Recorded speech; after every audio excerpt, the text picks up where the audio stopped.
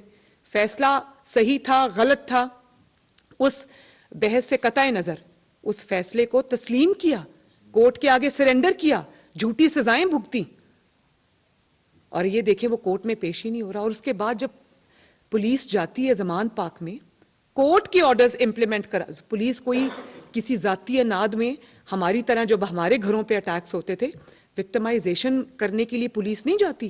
Police جاتی ہے اس کو وہاں پر کورٹ کے آرڈرز امپلیمنٹ کرنے کے لیے. تو وہاں پر زمان پاک سے پولیس کے اوپر حملہ ہوتا ہے, وہاں سے پیٹرول بامز پھینکے جاتے ہیں, وہاں سے گلیلیں چلائی جاتی ہیں, وہاں سے پولیس والوں کے سر پھاڑے جاتے ہیں, سر توڑے جاتے ہیں. ان کو وہ بیچارے گرے پڑے تھے, پوری ریاست کے اوپر حملہ ہوا وہاں سے, صرف اس لیے کہ پولیس وہاں پر کورٹ کے آرڈرز امپلیمنٹ کرنے گئی. پاکستان کا آئین اور قانون کہاں سو رہا ہے؟ کیوں اس پہ کوئی ایکشن نہیں ہوتا؟ کیوں یہ باقیوں سے ستیلوں والا سلوک ہوتا ہے, یہاں سے لاڈلے والا سلوک ہوتا ہے؟ کون ہے اس کو جو ابھی آج بھی پروٹیکٹ کر رہا ہے؟ میں یہ پوچھتی ہوں, قوم کو یہ سوال پوچھنا چاہیے. بھئی آپ ہمیشہ سے یہ بھاشن دیتے آئے کہ اگر آپ نے کوئی چوری نہیں کی, اگر آپ کا دامن داغدار نہیں تو جائیں جا کے جواب دے دیں. بھئی آپ کا دامن داغدار نہیں تو جائیں جا کے جواب دیں.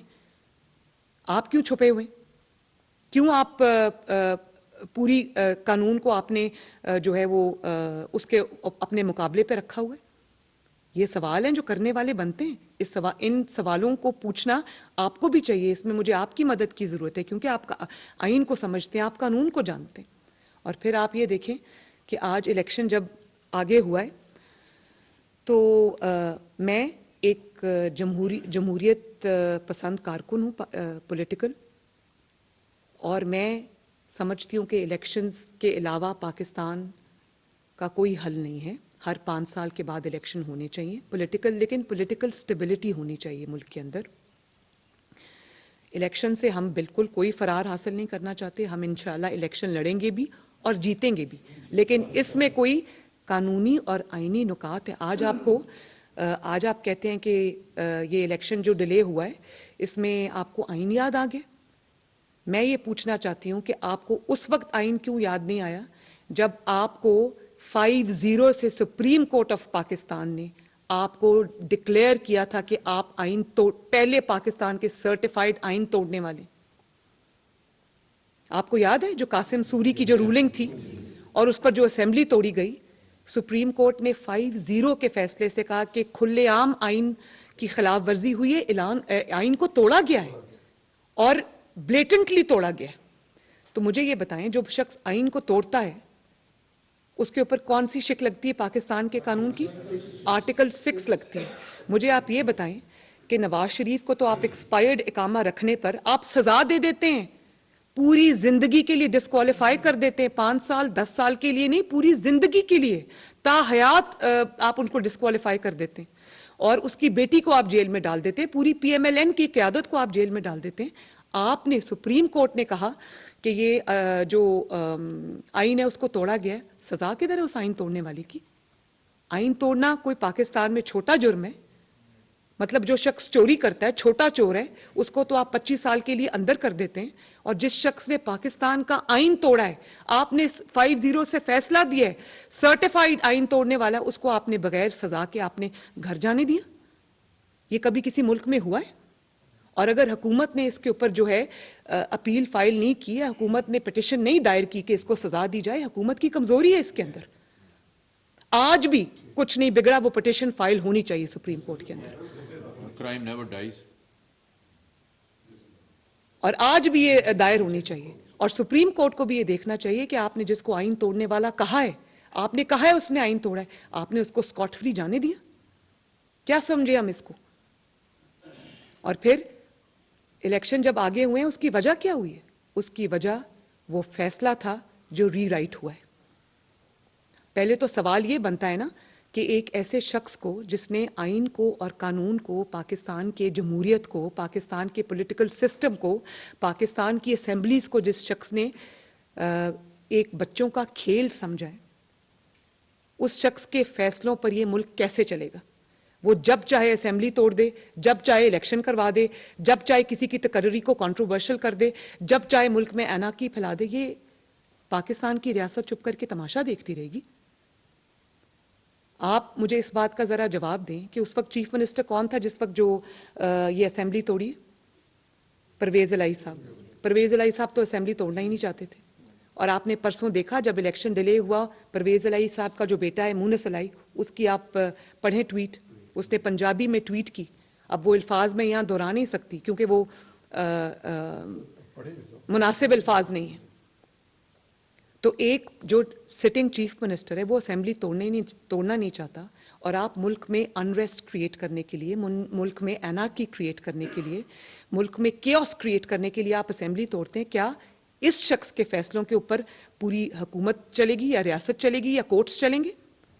اور اس کے بعد آپ یہ دیکھیں کہ وہ یہ کہاں سے بات شروع ہوتی ہے. وہ جو 25 ممبران تھے جب حمزہ شہباز شریف کی حکومت تھی, آپ نے وہ 25 ممبران تحریک انصاف کی جھولی میں ڈالنے کے لیے آپ نے آئین کو ری رائٹ کیا. جس طرح اقامہ کا فیصلہ آج تک کوئی دنیا کی عدالت یا کوئی ایون پاناما ججز جو ہیں اس کو جسٹیفائی نہیں کر سکتے, اسی طرح جو آئین کو ری رائٹ کیا گیا وہ بھی آج بھی کوئی آئین کو ری رائٹ کرنے والے بھی اس کو جسٹیفائی نہیں کر سکتے. وہ بہت بڑا سٹگما ہے آئین کے اوپر, قانون کے اوپر, عدل کے اوپر اور عدلیہ کے اوپر, اور اسی سے اس کرائسس نے جنم لیا. اور اس کے بعد آپ یہ دیکھیں سو موٹو نوٹس ایک نوٹ لکھتا ہے ایک بینچ, اعجاز الاحسن, جسٹس اعجاز الاحسن اور جسٹس مظاہر علی نقوی, کیس ان کے سامنے کوئی اور ہے, اچانک وہ ایک نوٹ لکھ کے بھیجتے ہیں سپریم کورٹ کے سی جے پی کو, اور ان کو اور وہ اس کے اوپر سو موٹو لیتے ہیں اور اس پہ جو ہے وہ ایسی چیز کو زیر بحث لے آتے ہیں جو اس وقت وہاں پر بحث میں تھی نہیں. اور اس کے بعد جسٹس اطہر من اللہ نے بہت پرٹیننٹ کویسچن اٹھایا. انہوں نے یہ کہا کہ آپ پہلے اس چیز کو وے کیا جانا چاہیے کہ اسمبلی ٹوٹی کیوں, لیکن ان کو بینچ میں شامل نہیں کیا گیا, ان کو علیحدہ کر دیا گیا بینچ سے, وہ بینچ ختم ہو گیا. اور آج تک وہ کرائسس پریویل کر رہا ہے, آج تک وہ کویسچن مارک ہے کہ وہ جو 2-5 سے تھا, 2-3 سے تھا یا 4-3 سے تھا, 4-3 جو 4-3 سے اگر ہوتا تو یہ جو کہ ریالٹی ہے 4-3 سے تھا تو آج یہ کرائسس نہ آتا. تو اس میں بالکل اس کے اندر سہولت کاری شامل ہے. I'm not going to mince my words, اور یہ میں قوم کے سامنے یہ حقائق جو ہے میں رکھنا چاہتی ہوں.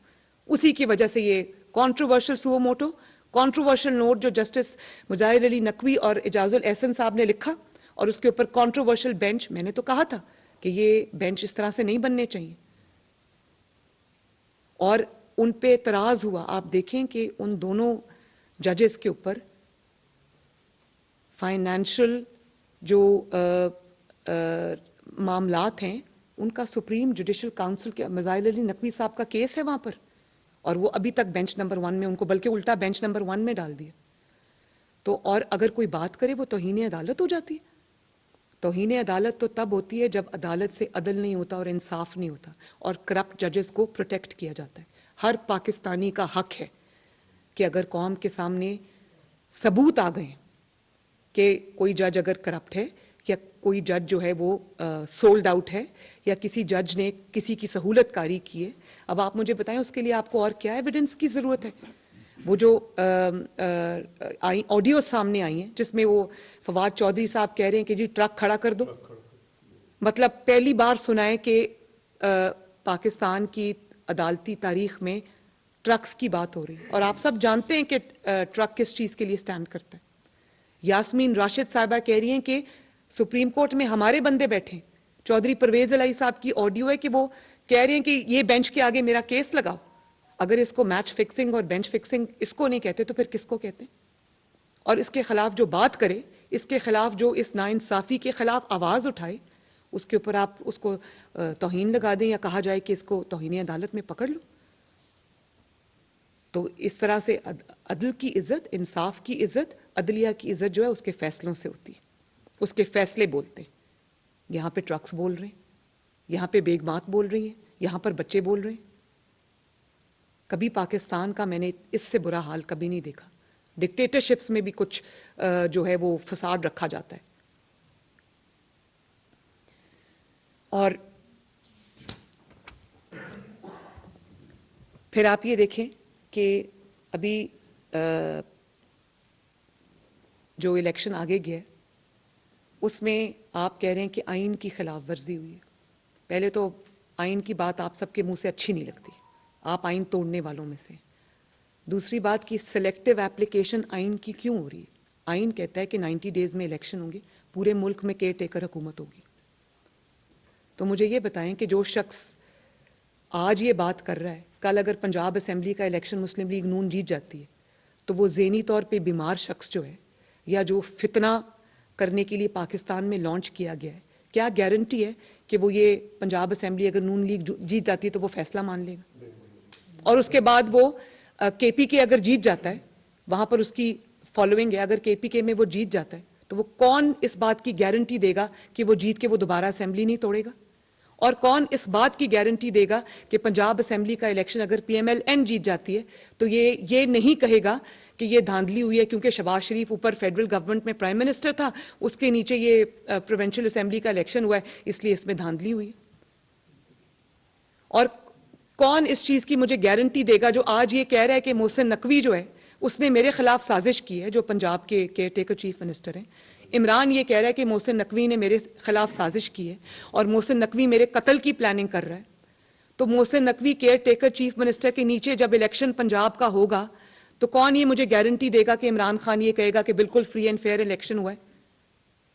تو یہ مسائل جب کل بھی ہوں گے, آج بھی ہیں, تو سلیکٹیو ایپلیکیشن تو آئین کی نہیں ہو سکتی نا.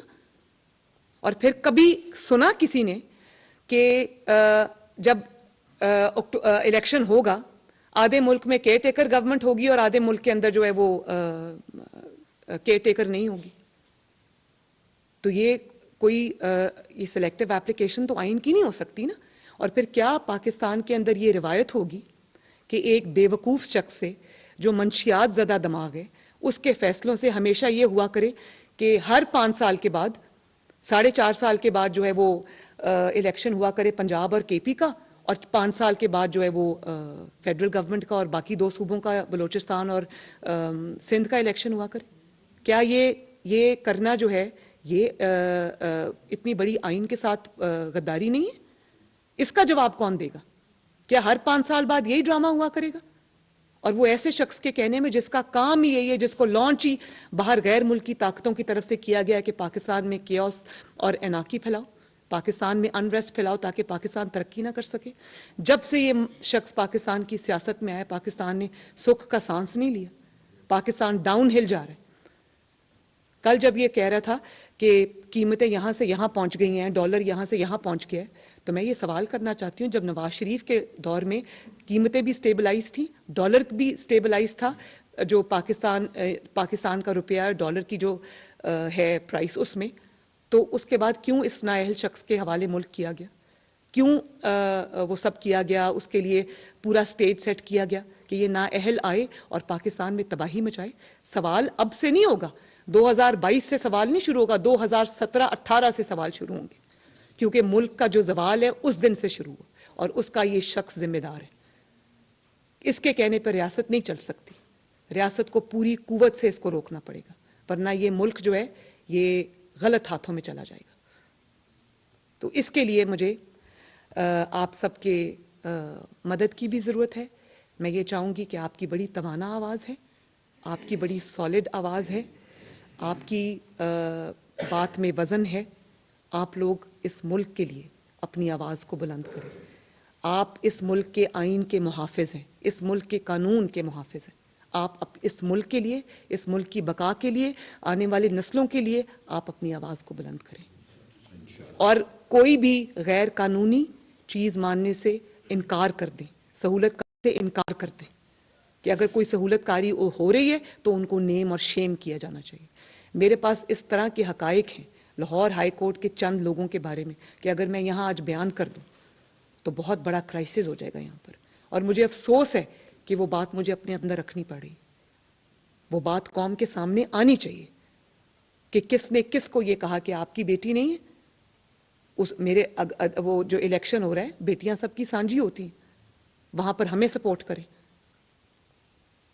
دامادوں کے کہنے میں, بیویوں کے کہنے پہ, بچوں کے کہنے پہ فیصلے ہو رہے ہیں یہاں پر, اور ایک ایسے شخص کی سہولت کاری کی جا رہی ہے جو شخص اس ملک کی تباہی کا دوسرا نام ہے.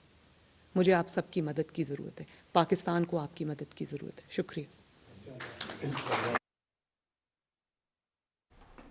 لاہور میں مسلم لیگ نون کی چینائزر مریم نواز جو کہ لاہور ونگ سے ایڈریس کر رہی تھی, جن کی جانب سے کہا گیا جس شخص نے ملک کا آئین توڑا اس کو بغیر سزا کے گھر نہیں بھیجا جا سکتا, اور عمران خان کے خلاف آئین توڑنے پر پٹیشن اب ہم دائر کریں گے. ان کی جانب سے تنقید کی گئی ہے, عمران خان جب چاہے الیکشن توڑ دے, جب چاہے الیکشن کروائے, یہ نظام ہم قائم نہیں ہونے دیں گے. پرویز الہی چیف منسٹر تھے, وہ اسمبلی توڑنا ہی نہیں چاہتے تھے. ان کی جانب سے کہا گیا ہر 5 سال بعد انتخابات ہونے چاہیے.